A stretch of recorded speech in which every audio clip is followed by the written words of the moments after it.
So I'm going down to the docks near my house, and I see there's this gigantic cargo ship sailing off.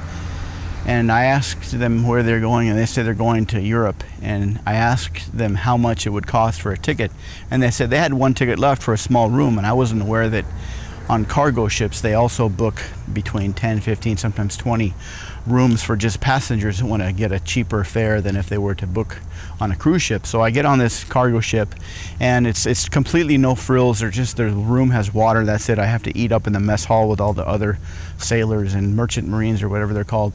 And we get about halfway there, and I go up on the deck, and I hear this huge commotion, and the ship is covered in these gigantic cargo containers.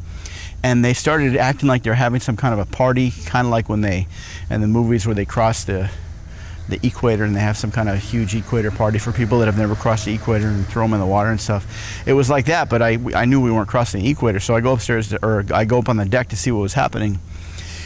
And all these guys are getting ready to dump the cargo behind the ship as the ship's going along, and I was horrified to find out that every one of these big huge cargo containers was filled with cats. And they were dumping them into the water behind the ship, like right on top of the gigantic propellers. And so the cats were being churned into just a bloody pulpy mess, and they were dumping all the cargo containers. And I'm thinking, wait a minute, first of all, who ordered a whole bunch of cats to be shipped across on a ship? And second, why are they dumping them into the ocean? And since all the cats were turned into like bloody pulps of seawater gut contraptions behind the ship, it's attracted all kinds of sharks.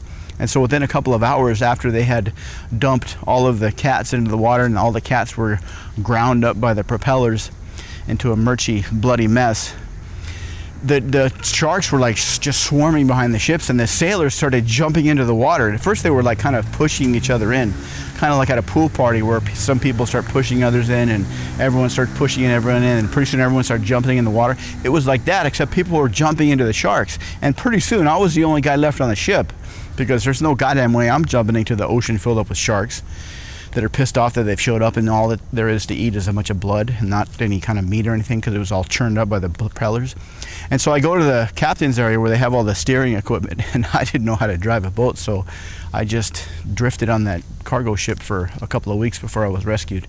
And I never got a refund for my ticket because all the people were dead. That was probably a bad decision on my part to book a last-minute cruise on a cargo ship without really planning it out first.